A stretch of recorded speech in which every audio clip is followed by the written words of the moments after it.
En début de semaine, la nouvelle est tombée comme un coup près. 2 mois à peine avant le coup d'envoi du mondial, la fédération japonaise faisait le choix de congédier Vaid Halilhodžić et nommer l'entraîneur local Akira Nishino à sa place. Pourquoi un choix à ce point radical et à un moment aussi crucial? Qu'est-ce qui expliquerait la faillite du technicien franco-bosnien et la rupture du lien de confiance avec la fédération? De nombreuses questions que Gaulle a posées à Philippe Troussier. Sélectionneur du Japon entre 1998 et 2002, ce dernier connaît très bien cette sélection, les particularités locales et il a fait appel à son vécu et ses connaissances. Vaid Halilhodžić vient d'être débarqué de son poste de sélectionneur du Japon. Qu'est-ce qui a pu motiver ce choix et quelles peuvent être conséquences sur la sélection? Les Japonais partaient du principe que les derniers résultats n'étaient pas bons, que les contenus des matchs n'étaient pas bons non plus, que la qualification pour le mondial a été acquise avec beaucoup de doutes. On peut penser que la fédération avait fait son propre diagnostic en disant qu'en continuant comme ça, on allait droit dans le mur. Cette décision est donc liée en partie aux derniers résultats, même s'il s'agissait de matchs amicaux. On peut penser que ce n'est pas le plus important et qu'un entraîneur se sert des matchs amicaux pour faire des tests. Mais, la fédération n'a pas entendu ça comme ça. Les Japonais se sont dit, avec Vaid, si on continue comme ça, on va droit dans le mur, ce ne serait donc qu'une question de résultat. J'ai cru comprendre qu'il existait aussi une certaine confusion entre Vaid et ses joueurs, notamment les cadres et dont quelques-uns ont été écartés de sa part. Et il y aurait aussi eu des rapports conflictuels avec la fédération.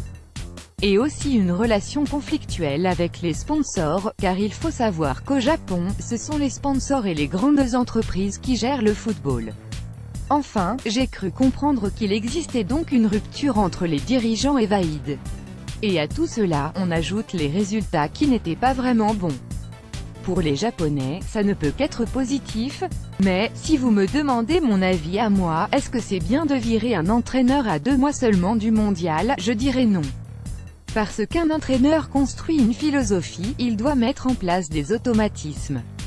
Et en 2 mois, on ne peut pas faire grand-chose. D'ici la Coupe du Monde, il n'y aura pas d'autres regroupements.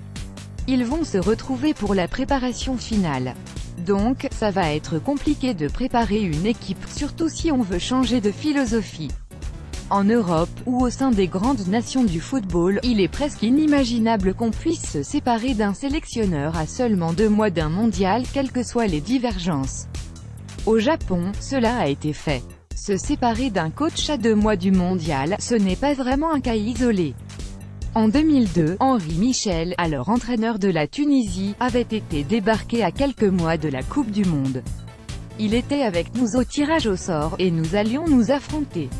Et moi aussi, personnellement, j'ai vécu cette situation, mais à mon avantage.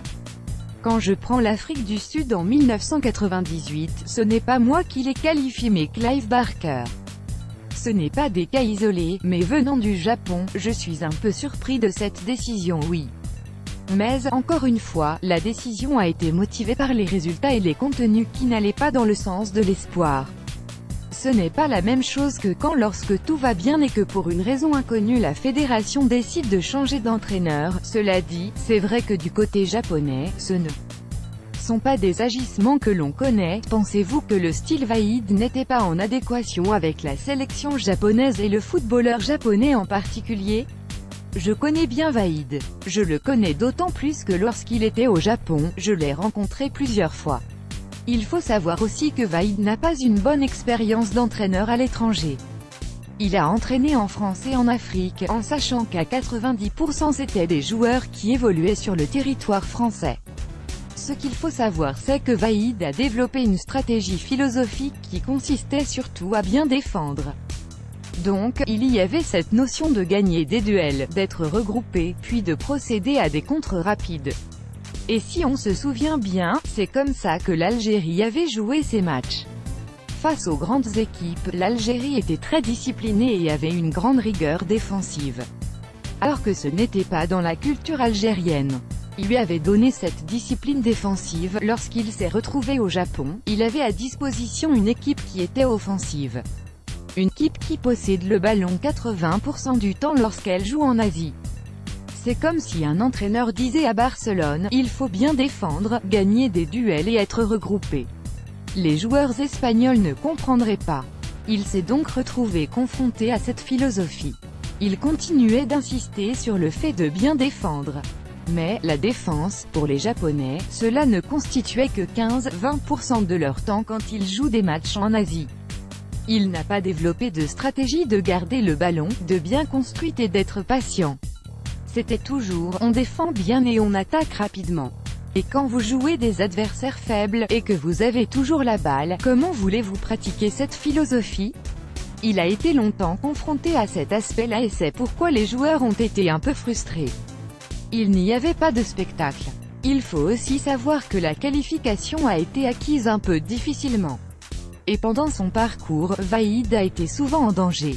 Et notamment, lors des 2 derniers matchs de qualification où il était même question de le faire partir. Cela fait plusieurs mois que Vaïd était en sursis sur les contenus et la philosophie. Vahid Halilhodžić est un entraîneur rigide, aux méthodes un peu dures. Pensez-vous qu'un entraîneur de ce profil soit compatible avec la mentalité japonaise?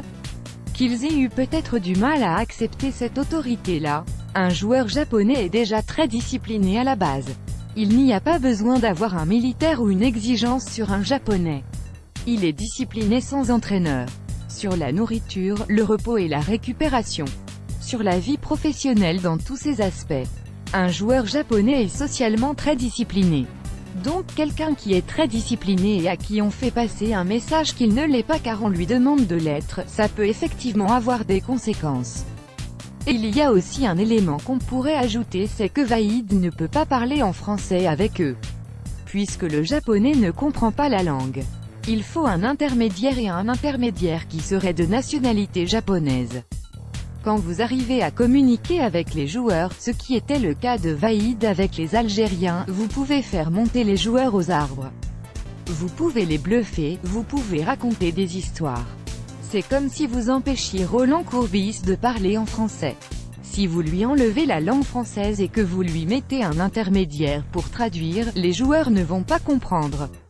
Ils vont se dire, mais qu'est-ce qu'il nous raconte? Vaïd est un homme qui a besoin de communiquer directement avec ses joueurs. Et quand vous travaillez au Japon, ce n'est pas possible. Vous ne pouvez pas avoir de connivence. Vous ne pouvez pas discuter avec un joueur. Vous êtes toujours obligé d'avoir un intermédiaire et un interprète. Et la société japonaise n'est pas sensible à l'affectivité, elle n'est pas sensible à une tape sur l'épaule. Ou à une petite pointe d'humour. Le joueur japonais n'est pas sensible à ça. Donc quand Vaïd avait des attitudes disciplinaires, alors effectivement ça pouvait perturber le joueur japonais. C'est une réalité. Et c'est ce qui pourrait aussi expliquer qu'à la longue, il y a eu une rupture entre les joueurs et l'entraîneur. Les sponsors misaient sur la sélection de tel ou tel joueur et ils se sont dit que si Vaïd restait, alors il était capable de ne pas sélectionner de véritables symboles. Vous êtes resté 4 ans au Japon. Vous avez obtenu de très bons résultats. Mais avez-vous eu à gérer ce genre de tension? Moi, la chance que j'avais par rapport à Vaïd, c'est que je n'avais pas de joueurs qui jouaient à l'étranger. J'avais que des locaux qui étaient naïfs. Des locaux qui ne connaissaient rien, qui jouaient face au Singapour, la Thaïlande et le Vietnam. Et la Coupe du Monde, c'était de jouer l'Allemagne, l'Angleterre, la France, etc. Sortir donc un peu du continent asiatique. Se confronter à d'autres footballs. Moi, j'étais plus dans une situation de professeur. Ils avaient les yeux grands ouverts. Et moi je leur répétais que pour jouer face à des nations du haut niveau, il allait falloir aussi construire d'autres attitudes. Je n'étais donc pas confronté à l'association des joueurs de haut niveau qui jouent aujourd'hui en France, en Angleterre, en Allemagne, et en Italie, etc. Donc, aujourd'hui, le travail de Vaïd est complètement différent du mien. J'étais un professeur, alors que lui c'est plus un metteur en scène. Il a été peut-être confronté à une certaine philosophie. Peut-être aussi à des problèmes d'ego, qui se développent plus facilement en Europe. Alors que moi j'avais affaire à de bons soldats. Ce n'est pas du tout la même relation que moi. En plus, j'ai commencé avec les moins 20 ans, puis j'ai poursuivi avec les moins 23 et j'ai terminé avec les A. J'ai donc eu le temps d'amener ces enfants à un très haut niveau. Donc, si vous voulez, il y avait un grand respect envers ma façon de travailler, même si elle était très brute. car moi aussi j'ai mon caractère, et que l'on pourrait comparer à celui de Vaïd. Mais j'ai commencé avec des générations plus jeunes, plus malléables. Et c'est ce qui pourrait expliquer que moi j'ai pu résister. Au Japon, les joueurs sont élevés au rang de légende. À votre époque, il y avait Nakata. Aujourd'hui, Kagawa et Honda, est-il possible d'imaginer par leur statut qu'ils puissent décider du sort d'un coach? Je pense que oui, car l'aspect médiatique est très développé au Japon. Ce sont des joueurs cadres, des ambassadeurs qui représentent la réussite du Japon à l'étranger. Je pense qu'ils ont eu leur mot à dire. Surtout qu'ils étaient tout d'accord contre Vaïd. Les sponsors misaient sur la sélection de tel ou tel joueur et ils se sont dit que si Vaïd restait, alors il était capable de ne pas sélectionner de véritables symboles. Ils ont eu peur que Vaïd gâche un peu leur business plan et leur plan médiatique. Ils se sont dit qu'il était capable de ne pas prendre un joueur qui pourrait nous permettre de choper, tel ou tel produit. C'est mon sentiment. Dans l'entretien qu'il a accordé à Goal après son limogeage, Vaïd Halilhodžić a dit qu'au Japon tout tournait autour de l'argent et que le football ne faisait pas exception. Oui, mais en même temps, vous savez mieux que moi que ça peut exister partout ailleurs. Même en France, en Allemagne ou dans tous les autres pays. Par exemple, faire une Coupe du Monde sans Zidane, ce n'est pas possible politiquement pour la France. Une Coupe du Monde sans Nakata pour le Japon, ou sans Mahrez pour l'Algérie. Même si un entraîneur est capable de vous dire qu'une équipe est plus forte sans Mahrez, eh bien non, elle ne l'est pas. On sait très bien qu'il y a une part qui est politique. Il faut aussi qu'une sélection soit aimée et reconnue par son peuple. Et ça, c'est une chose que l'entraîneur doit aussi comprendre. Il faut trouver un compromis, un équilibre qui correspond à ce que l'entraîneur veut et aussi pour que cette équipe soit aimée par le peuple et les médias. Et peut-être que Vaïd a montré des attitudes de « moi je me fous de tout ça, je ne m'intéresse qu'à l'aspect mécanique ». 1 égale 2, mais, malheureusement, dans le football, 1 égale 3. C'est peut-être dans ce domaine-là qu'il n'a pas pu transiger. Mais, il faut se souvenir et ne pas croire qu'il a eu un parcours facile en Algérie. Le parcours, il a été reconnu le jour où l'Algérie s'est fait éliminer de manière plus qu'honorable face à l'Allemagne en 8e de finale du mondial. Mais, avant cela, le chemin n'a pas été facile. Vaïd a été aussi intransigeant, il y a eu des problèmes avec la fédération, avec les journalistes et aussi avec des joueurs. Ça, c'est le métier d'entraîneur et Vaïd est resté droit dans ses bottes. Il a réussi son pari et l'Algérie a été récompensée. Mais, encore une fois, ça n'a pas été un long fleuve tranquille. Vaïd a aussi été victime du nationalisme japonais. Vu la situation actuelle, êtes-vous inquiet pour la sélection japonaise en vue de la Coupe du Monde? J'aurais été inquiet même si Vaïd était resté. Parce que les Japonais ont l'impression que le groupe composé du Sénégal, de la Colombie et de la Pologne est un groupe facile. Eh bien non. Les médias japonais m'ont demandé si je voyais leur sélection passer, et Vaïd était encore là. Je leur ai dit, non, le Japon ne passera pas, parce que le calendrier n'est pas favorable. Ils vont jouer la Colombie d'entrée, puis le Sénégal et la Pologne. Et sur le papier, le Japon n'a pas les réponses à donner à ces sélections-là. Bien sûr, le football ne se joue pas sur le papier, mais je maintiens ce que je dis, que l'équipe soit dirigée par Vaïd ou par un entraîneur japonais, elle aura de grandes difficultés cet été. Je ne vois pas le Japon se qualifier pour le 2e tour. Pensez-vous que faire appel à un entraîneur local, Akira Nishino, soit la meilleure solution dans ce contexte? Oui, parce qu'il ne reste plus que 2 mois.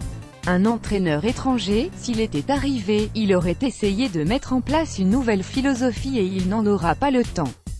Aujourd'hui, tout le problème ne va pas être sur le plan mécanique, mais mettre tout le monde dans la même ligne, de se retrouver entre Japonais. Cet élan, ils l'auront. Ils n'auront pas leur discipline sociale. Un Japonais va avoir l'avantage de créer un climat d'unité. Une unité qui va toucher le nationalisme. Parce qu'on peut aussi penser que Vaïd a été victime d'un nationalisme. Quand je vois qu'ils sont fiers aujourd'hui de brandir le drapeau et dire « Nous allons conduire notre équipe nationale entre Japonais », on peut imaginer qu'il y a eu une action nationaliste. Et les Japonais sont des nationalistes. Ce sont des gens qui vivent sur une île, un peu comme les Anglais. Ils vont se retrouver sur ces valeurs-là. Et ces valeurs-là seront un bonus. Alors qu'un entraîneur étranger, il ne va travailler que sur l'aspect du terrain, un coach japonais, lui, va travailler en dehors du terrain. Il va y avoir une unité importante. Les joueurs vont être soumis à la pression du peuple et, à l'image des Japonais, ils vont mourir sur le terrain.